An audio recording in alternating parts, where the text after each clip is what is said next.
ले शुरू हो गया है? शुरू हो गया बता दो।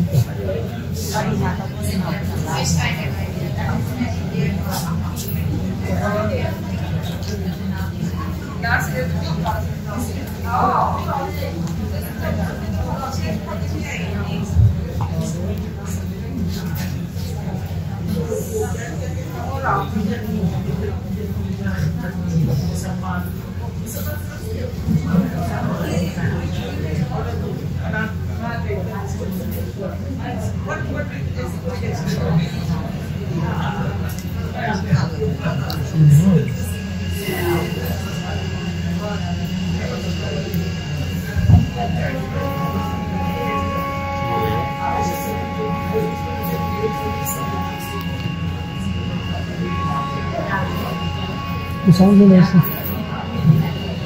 साउंड लेना पड़ेगा।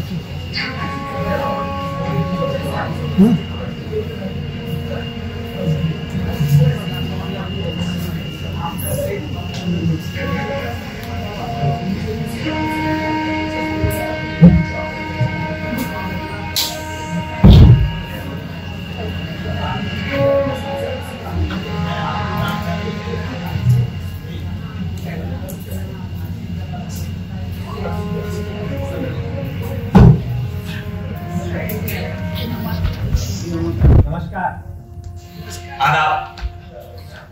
आप सब ने राजा महाराजाओं की कहानी सुनी, बड़े बड़े नवाबों के किस्से सुने, बड़े बड़े शहर और गांव के छोटे छोटे किस्से सुने, लेकिन कालू भंगी के बारे में नहीं सुना। आज कालू भंगी जिद पर अड़ गया कि भाई जब इन सब के किस्से सुनाए जा सकते हैं तो मेरे क्यों ना। हमने बहुत समझाया कि भाई जब तुम्हारा किस्सा कोई क्यों सुनना चाहे और कोई क्यों से सुनाए। हमने बहुत समझाया पर वो नहीं माना। तो लीजिए प्रस्तुत करते हैं दास्ताने कालू भंगी।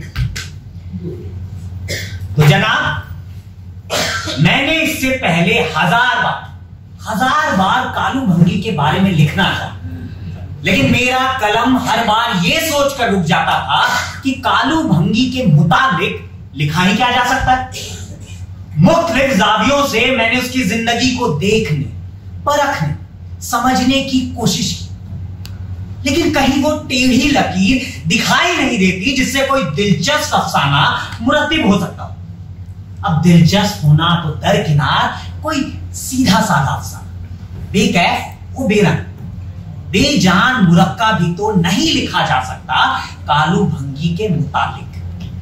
फिर न जाने क्या बात, हर अफसाने के शुरू में मेरे जहन में आन खड़ा होता और मुझसे मुस्कुरा के पूछता है, छोटे साहब उस पर कहानी नहीं लिखोगे? कितने साल हो गए तुम्हें लिखते हुए? 8 साल। 8 साल। मुझ पर एक कहानी नहीं लिखी तुमने? कितनी कहानियां लिखी हैं तुमने? 60-62। इन कहानियों में इतने किरदार आए, मैंने उनके लिए झाड़ू लगाकर रास्ता साफ किया है, पर तुमने कभी मेरे पर कहानी नहीं लिखी। क्यों छोटे साहब, उसमें क्या कोई बुराई है, कोई कमी है? देखो कब से मैं इस कहानी के इंतजार में खड़ा हूं, हमारे जहन के कोने में एक मुद्दत से हाथ बांधे खड़ा हो। छोटे साहब, तो तुम्हारा पुराना लालपुर कालू भंगी, आखिर तुम मेरे मुताबिक क्यों नहीं लिखते? क्यों नहीं लिखता, इस बात का मेरे पास कोई जवाब नहीं। अरे इस कदर इसकी जिंदगी सीधी सपाट थी कि मैं तो इसके मुतालिक कुछ भी नहीं लिख सकता। ऐसा नहीं था कि मैं इसके बारे में कुछ लिखना नहीं चाहता था। दरअसल इसके बारे में लिखने का इरादा मैं एक मुद्दत से कर रहा, लेकिन कभी लिख नहीं सका। 1000 कोशिशों के बावजूद नहीं लिख सका। इसलिए आज तक ये अपनी पुरानी झाड़ू लिए, अपने बड़े बड़े नंगे घुटने लिए, अपने फटे फटे खुरदुरे बदहैबत पांव लिए, अपनी सूखी टांगों पर उभरी दरारें लिए, अपने कूल्हों की उभरी उभरी हड्डियां लिए, अपने भूखे पेट और उसकी खुश्क जिल्द की स्याही सिलवटें लिए, अपने मुरझाए हुए सीने पर गर्द आलूद बालों की झाड़ियां ली, अपने सिकुड़े सिकुड़े होंठों, फैले फैले नथुनों, झुर्रियों वाले गाल और अपने आंखों के नीम तारी गठुओं के ऊपर नंगी चंदिया वाले मेरे जहन के कोने में खड़ा। अब तक कई किरदार अपनी जिंदगी बताकर, अपनी अहमियत जताकर, अपनी ड्रामायत जहन नशीन करके चली गई। हसीन औरत, फूलों के ताजा तरीन गुंजे, कायनात के तरीन मनाजिर देखे थे, लेकिन ना जाने क्यों ये बदस्तूर अभी भी उसी तरह वहां खड़ा है। इसने इस घर के अंदर आने वाले हर किरदार को देखा, उसे रोते हुए, गिड़गिड़ाते हुए, मोहब्बत करते हुए, नफरत करते हुए, सोते हुए, जागते हुए, कहे लगाते हुए, तकरीर करते हुए, जिंदगी के हर रंग में, हर नहज से, हर मंजिल में देखा। बचपन से बुढ़ापे से मौत तक इसने हर अजनबी को इस घर के अंदर झांकते देखा और उसे अंदर आता हुआ देखकर उसके लिए रास्ता साफ कर दिया। ये खुद परे हट गया, एक भंगी की तरह हटकर खड़ा हो गया। हत्ता ये कि दास्तान शुरू होकर भी खत्म हो गई, हत्ता ये कि किरदार और तमाशाई दोनों रुखसत हो गए हैं, लेकिन कालू भंगी इसके बाद भी यही खड़ा है। अब सिर्फ एक कदम इसने आगे बढ़ा लिया और मेरे जहन के मरकज में आ गया, ताकि मैं इसे अच्छी तरह देख लूं। इसकी नंगी चंदिया चमक रही और होठों पर एक खामोश सवाल। एक अरसे से मैं इसे देख रहा हूं, समझ में नहीं आता कि क्या लिखूं मैं, लेकिन आज ये भूत ऐसे मानेगा नहीं। इसे कई सालों तक टाला है, आइए आज इसे भी अलविदा कह देते हैं।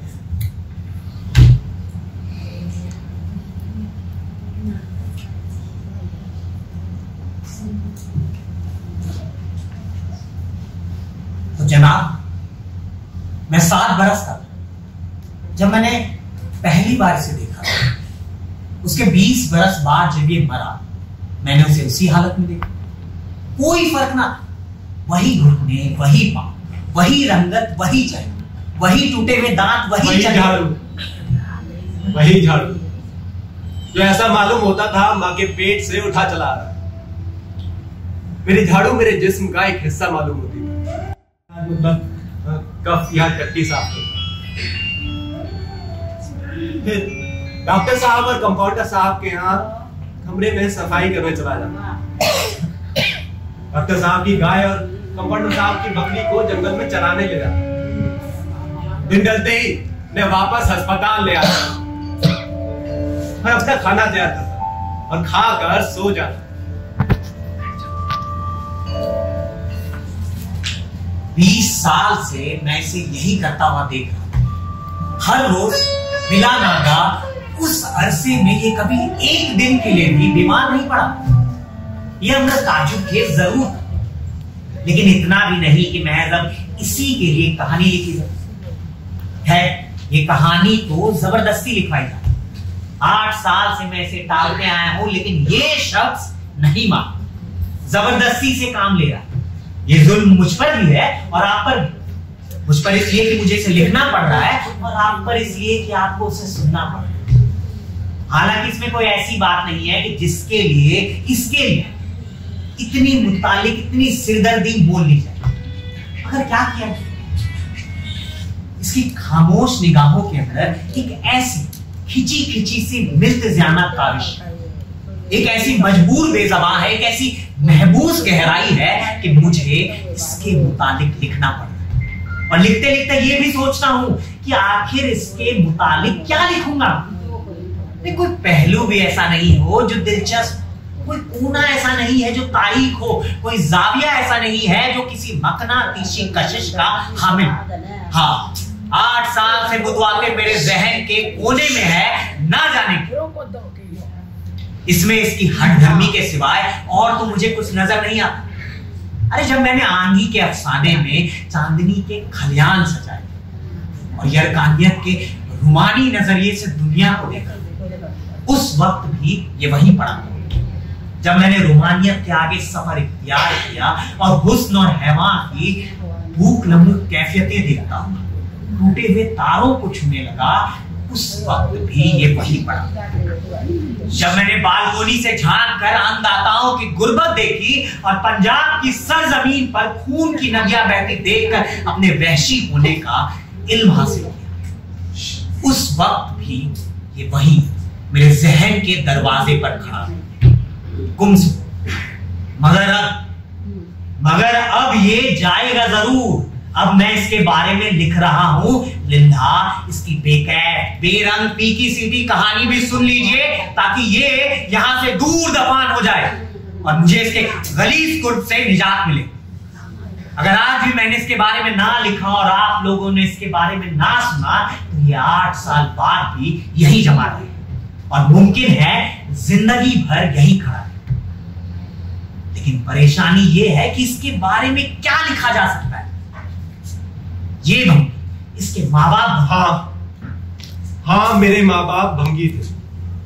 मेरे सारे आबा और अजदाद भंगी थे और सैकड़ों बरस से यही रहते चले आए, इसी तरह इसी हालत में। मैंने कभी शादी ना की थी, मैंने कभी इशक ना किया था, मैंने कभी दूर दराज का सफर ना किया था। हद तो यह है कि मैं कभी अपने गांव से बाहर नहीं गया। मैं दिन भर अपना काम करता और रात को सो जाता और फिर सुबह उठकर अपने काम में मसरूफ हो जाता। बचपन से मैं यही करता चला आया था। लेकिन छोटे साहब, मुझमें एक बात जरूर दिलचस्पी है, और वो ये कि मुझे अपनी नंगी चंदिया पर किसी जानवर मसलन गाय या भैंस की जबान खराई से बड़ा लुत्फ हासिल होता था। मैं अक्सर दोपहर के वक्त नीले आसमान तले सब्ज घास के मखमली फर्श पर अस्पताल के करीब एक खेत की मेड़ पर उखड़ू बैठा और डॉक्टर साहब की गाय मेरा सर चाट रही हो, बार बार लगाता, और मैं अपना सर चटवाता वहीं ऊंघ कर सो जाता। ऊंघ कर सो जाता। वैसे एक बात थी, इसे इस तरह सोता देखकर मेरे दिल में मुसर्रत का एक अजीब सा ख्याल उजागर होने लगा और कायनात के थके थके गुनूदगियां में इजाफा के हुस्न का गुमा होने लगा। मैंने अपनी छोटी सी जिंदगी में दुनिया की हसीन तरीन और फूलों के ताजा तरीन गुंचे, कायनात के तरीन मनाजिर देखे, लेकिन ना जाने क्यों ऐसी मासूम, ऐसा हुस्न, ऐसा सुकून किसी नजर में नहीं देखा जितना कि उस नजर में जब मैं 7 बरस था। वो खेत बहुत बड़ा और वसी दिखाई देता और आसमान बहुत नीला और साफ। इसकी चंदिया शीशे की तरह चमकती और गाय की जबान आहिस्ता आहिस्ता इसकी चंदिया चाटती, गोया इसे सहलाती हुई कसर कसर की ख्वाबिदा आवाज पैदा करती जाती। जी चाहता था कि मैं भी उसी तरह अपना सर झुका के उस गाय के नीचे बैठ जाऊं और ऊँघता सो जाऊं। एक दफा मैंने ऐसा करने की कोशिश भी की। हुआ ये कि मैं भी जोश में गाय के पास चला गया। पीछे से एक आवाज आई। मैंने मुड़ के देखा तो वालिद साहब खड़े। अब जो ही मैं कुछ बोल पाता उससे पहले वालिद साहब ने मुझे वो पीटा। हंसी आ गई। मैं तो पिटाई, मेरी तो पिटाई हो गई। उसके बाद वालिद साहब ने इसको वो पीटा कि मैं खुद डर के मारे चीखने लगा कि कहीं वालिद साहब के ठोकरों से ये मर ना जाए। लेकिन इस कमबख्त को इतनी मार खाके भी कुछ ना। दूसरे रोज ये बदस्तूर हमारे बंगले पर झाड़ू लिए हाजिर था। देख रहे हैं कैसा दिल ठीक है। वैसे एक बात थी कि इसे जानवरों से बड़ा लगाव। हमारी गाय और कंपाउंडर साहब की बकरी दोनों इस पर जान छिड़कती। हालांकि एक बात बता दूं, बकरी जो होती है बड़ी बेवफा। उन दोनों जानवरों को पानी पिलाए तो मैं कालू भंगी, जंगल में चराए तो भी मैं कालू भंगी, रात को मवेशी खाने में बांधे तो मैं कालू भंगी। वो दोनों मेरे एक एक इशारे को इस तरह समझ जाते जिस तरह कोई इंसान किसी इंसान के बच्चे की बातें समझता है। जी हाँ, मैं कई बार इसके पीछे जंगल में गया। जंगल के रास्ते में वो दोनों जानवरों को बिल्कुल खुला छोड़ दे, लेकिन फिर भी गाय और बकरी दोनों इसके साथ कदम से कदम मिलाए चली जाती थी। गोया जैसे 3 दोस्त सैर करने निकले। अब रास्ते में कहीं गाय ने सब्ज घास देखकर मुंह मारा तो बकरी भी झाड़ी से पत्तियां खाने लगी। और ये है कि संभलवे तोड़ तोड़ के खा रहे, बकरी के मुंह में डाल खुद भी कर रहा है और आपे बातें कर रहा है और उनसे भी बराबर बातें किए जा रहा है। वो दोनों जानवर भी बिल्कुल इसी तरह कभी दुम हिलाकर, कभी पैर हिलाकर, कभी मुंह हिलाकर, कभी नाचकर, कभी गाकर, हर तरह से इसकी गुफ्तगू में शरीक हो जाते। अब मेरी समझ में तो कुछ नहीं आता था कि ये लोग क्या बातें करते। फिर चंद लम्हों के बाद ये आगे चलने लगता, गाय भी चढ़ना छोड़ देती और बकरी भी झाड़ी से परे हट जाती और इसके साथ साथ आगे चलने लगती। आगे कहीं छोटी सी नदी आती या कोई नन्हा नन्हा चश्मा तो ये वहीं बैठकर बल्कि लेट कर अपने होंठ चश्मे की सतह से मिला देता और जानवरों की तरह पानी पीने लगता। और वो दोनों जानवर भी बिल्कुल हूबहू इसी तरह पानी पीने लगते क्योंकि बेचारे इंसान नहीं थे। उसके बाद अगर ये सब्जे पर लेट जाता तो बकरी इसकी टांगों के पास आकर अपनी टांगों को सुकोड़कर दुहाई अंदाज में बैठ जाती और गाय तो इस अंदाज में इसके करीब हो बैठती कि मुझे ऐसा मालूम होता कि ये कालू भंगी की बीवी और अभी अभी खाना पका के फारिग हुई। उसके चेहरे के हर उतार चढ़ाव में एक सुकून, आमेज, गृहस्थी अंदाज झलकने लगा। और जब वो जुगाली करने लगती तो मुझे ऐसा मालूम होता कि कोई बहुत बड़ी सुगढ़ बीवी क्रोएशिया लिए सुजनकारी में मशरूफ और इसके लिए स्वेटर बुन रही है। इस गाय और बकरी के अलावा एक लंगड़ा कुत्ता था जो मेरा बड़ा अच्छा दोस्त था। तो लंगड़ा था इसीलिए दूसरे कुत्तों के साथ चल फिर ना सकता था। अक्सर अपने लंगड़े होने की वजह से दूसरे कुत्तों से पिटता, भूखा रहता, जख्मी रहता। आ गए। अक्सर मैं उसकी तीमारदारी और खातिरो तवाजों में लगा रहता। कभी तो उसे साबुन से नहलाता तो कभी उसकी चीचड़ियां दूर करता, कभी उसके जख्मों पर मरहम लगाता, फिर उसे मक्की की रोटी का सूखा टुकड़ा देता।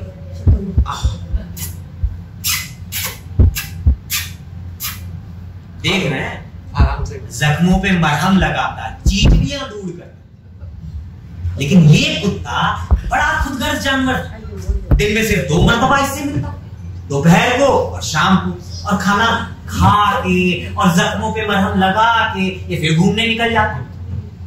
इसकी और उस लंगड़े कुत्ते की मुलाकात बड़ी मुख्तसर होती और बड़ी दिलचस्प। मुझे तो वो कुत्ता एक आंख ना भाता था, लेकिन ये उससे हमेशा बड़े तपाक से मिलता। इसके अलावा मेरी जंगल के हर जानवर चरिंद और परिंद से शनासाई। ये भुट्टे ऐसे मजे का तैयार करता और आग पर उसे इस तरह मध्यम आंच में भूनता था कि भुट्टे का हर दाना कुंदन बन जाता और जायके में शहद का मजा देता। खुशबू भी ऐसी सौंधी सौंधी, मीठी मीठी जैसे धरती की सांस। निहायत आहिस्ता आहिस्ता, बड़े सुकून से, बड़ी मशाकी से ये भुट्टे को हर तरफ से देख देख कर देता, जैसे ये बरसों से इस भुट्टे को जानता हो। एक दोस्त की तरह ये भुट्टे से बातें करता, उतनी नरमी और मेहरबानी और शफकत से उससे पेश आता गोया मुझे तो वो भुट्टा इसका अपना रिश्तेदार या सगा भाई लगता था। और लोग भी भुट्टा बोलते, मगर वो बात इस कदर कच्चे, बदजायका और मामूली से भुट्टे होते थे वो कि उन्हें तो बस मक्की का भुट्टा ही कहा जा सकता है। लेकिन वही भुट्टा इसके हाथ में पहुंच के कुछ का कुछ हो जाता। जब वो आग पर सिक के बिल्कुल तैयार हो जाता तो बिल्कुल एक नई नवेली दुल्हन की तरह कुरूसी लिबास पहने सुनहरा सुनहरा नजर। मेरे ख्याल में खुद भुट्टे को ये अंदाजा हो जाता कि ये उससे कितनी मोहब्बत करता है, वरना मोहब्बत के बगैर उस बेजान शय में इतनी रानाई कैसे पैदा हो सकती थी। मुझे इसके हाथ से सेके हुए भुट्टे खाने में बड़ा मजा आता। मैं बड़े मजे में छुप छुप के खाता। एक दफा पकड़ा गया। हुआ यूं कि मैं भुट्टे मजे में खा रहा था, पीछे से वालिद साहब आ गए। अब मैं जैसे ही पलटा तो वालिद साहब, फिर मैं कुछ बोलने वाला था कि वालिद साहब ने मुझे तो पीटा ही, इसको भी बहुत पिटाई की, इतना पीटा, लेकिन ये कमबख्त अगले दिन फिर हमारे बंगले पर उसी तरह झाड़ू लिए हाजिर था। और बस अब इसके बारे में कोई बात याद नहीं आई। मैं बचपन से जवानी में आया, मेरे लिए अब ये कम दिलचस्प हो चुका है, बल्कि यूं कह लीजिए कि मुझे अब इसमें कोई दिलचस्पी ना। हाँ, कभी कभी इसका किरदार मुझे अपनी तरफ खींचता। ये उन दिनों की बात है जब मैंने नया नया लिखना शुरू किया। मैं मुताले के लिए इससे सवाल पूछता और एक नोटपैड और फाउंटेन पेन साथ रख लेता। कालू भैया। जी छोटे साहब। एक बात बताइए, हाँ। आपकी जिंदगी में कोई खास बात है? कैसी छोटे साहब? अरे कोई खास बात, अजीब, अनोखी? नहीं। नहीं छोटे साहब। कुछ नहीं? नहीं। कुछ भी नहीं? कुछ भी नहीं। ठीक। अच्छा एक बात बताइए आप। हाँ। आप तनख्वाह लेकर क्या करते? मैं तनख्वाह लेकर 8 रुपए मिलते हैं। 4 रुपए का आटा लाता हूँ, 1 रुपए का नमक और 1 रुपए का तंबाकू, 8 आने की चाय, 4 आने का गुड़ और 4 आने का मसाला। कितने रुपए हो गए छोटे साहब? 4 रुपए का आटा, हाँ। 1 रुपए का नमक, 1 रुपए का तंबाकू, 4 आने का गुड़, 8 आने का 8 आने का गुड़, 4 आने का मसाला और 4 आने का चाय। 7 रुपए। 7 रुपए। 1 रुपए बनिए को देता हूँ। किस लिए? कपड़े सिलवाने के लिए कर्ज लेता हूँ ना। कपड़े सिलवाने के लिए कर्ज लेते हो? जी छोटे साहब। ठीक। कंबल तो मेरे पास है, लेकिन साल में 2 जोड़े कपड़े तो चाहिए छोटे साहब। और छोटे साहब, अगर बड़े साहब तनख्वाह में 1 रुपया बढ़ा दें तो मजा आ जाए। क्या कीजिएगा? 1 रुपए का घी लाऊंगा। घी लाइए। घी छोटे साहब। क्या कीजिएगा घी का? मक्की के पराठे खाऊंगा। मक्की के पराठे? कभी पराठे नहीं खाए। कभी नहीं खाए? नहीं छोटे साहब। देख रहे हैं, मक्की के पराठे नहीं और चले हैं अफसाना लिखवाने। अब आप ही बताइए कि इसके इन 8 रुपयों पर मैं क्या अफसाना लिखूं? वक्त बीत गया, मेरी शादी हो। जब रातें जवान और चमकदार होने लगी और करीब के जंगल से शहद और कस्तूरी और जंगली गुलाब की खुशबुएं आने लगी, हिरन चौकियां भरते हुए दिखाई देते और तारे कानों में सरगोशियां करने लगे। किसी के रसीले होठ आने वाले बूसों का ख्याल करके कांपने लगे। उस वक्त भी मैं इसके मुतालिक कुछ लिखना चाहता था और पेंसिल और कागज लेकर इसके पास जाता। कालू भैया। हाँ छोटे साहब। एक बात बताइए। पूछिए छोटे साहब। आपने ब्याह क्यों नहीं किया? ब्याह छोटे साहब, मैं इस पूरे इलाके में अकेला ही एक भंगी हूँ। दूर दूर तक और कोई भंगी नहीं है। आप ही बताओ कैसे ब्याह होता हमारा? आपका जी नहीं चाहता? किस बात का छोटे साहब? इश्क करने के लिए जी चाहता है आपका? अरे शायद आपने किसी से मोहब्बत की होगी, जब अब तक आपने शादी नहीं की। छोटे साहब, ये इश्क क्या होता है? इश्क क्या होता है? हाँ। अरे इश्क इश्क होता है। इश्क यानी मोहब्बत, मोहब्बत यानी प्यार। औरत से इश्क करते हैं लोग। औरत से इश्क करते हैं? तो औरत से इश्क करते हैं लोग। शादी तो जरूर करते हैं। अरे शादी भी करते हैं। शादी भी करते हैं। तो छोटे साहब, पहले इश्क करते हैं औरत से या शादी करते हैं औरत से? अरे शादी भी करते हैं, इश्क भी करते हैं। तुम्हारी मर्जी, जो चाहे कर लो। शादी? हमें नहीं समझ में आ रहा क्या आप कह रहे हैं छोटे साहब। अरे हमारी शादी की बात वो हमने आपको बता दी। आप ही बताओ कैसे होती शादी हमारी औरत से? चलो ये सब बातें छोड़ो। ये बताओ कि आपको अफसोस नहीं होता? नहीं छोटे साहब। नहीं? अरे छोटे साहब, शादी करके आपको अफसोस नहीं होता? देख रहे हैं कैसे सवाल पूछ रहा है। मैंने हार कर इसके मुतालिक लिखने का ख्याल छोड़ दिया।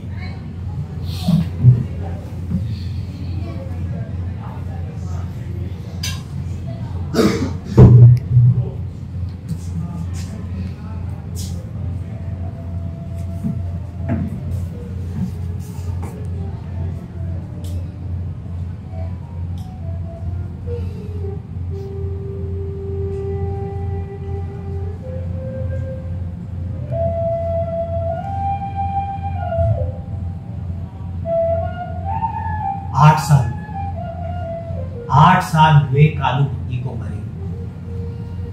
वो जो कभी बीमार नहीं पड़ा था, अचानक ऐसा बीमार पड़ा कि फिर कभी बिस्तरे अदालत से ना उठा। उसे अस्पताल में मरीज रखवा दिया गया। वो अपने बर्तन खुद साफ करता, अपना बिस्तर खुद साफ करता, अपना बोल और बरास खुद साफ करता।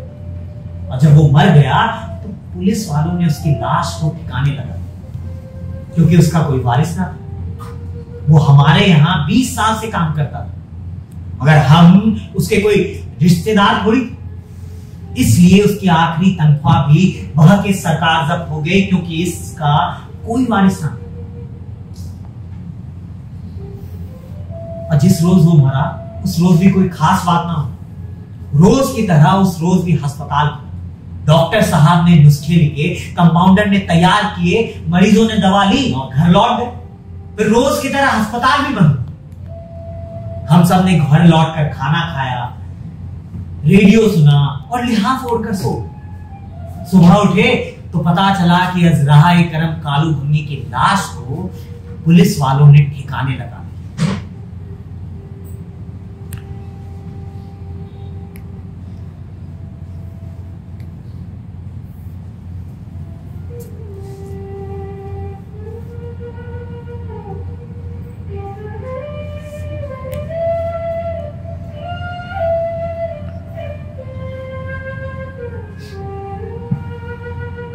अलबत्ता डॉक्टर साहब की गाय और कंपाउंडर साहब की बकरी ने 2 रोज तक कुछ न खाया, ना ही कुछ पिया, और वार्ड के बाहर खड़े खड़े बेकार चिल्लाती रही, जानवरों की जात है ना।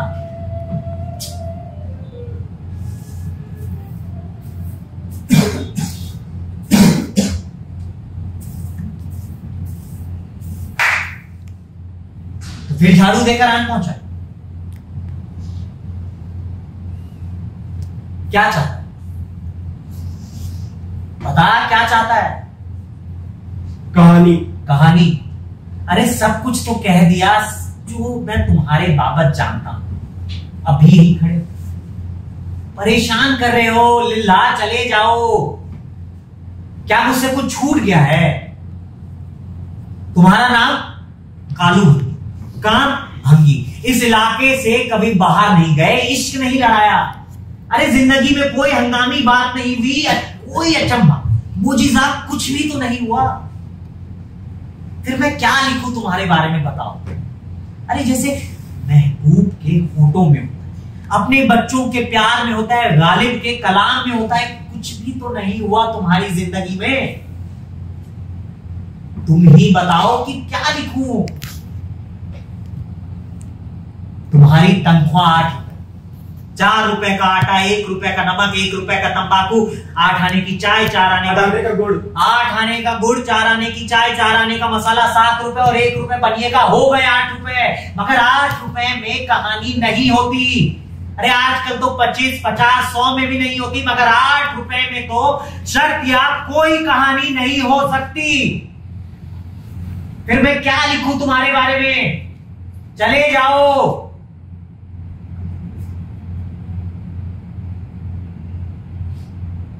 नहीं जाओ, नहीं जाओ, बैठो।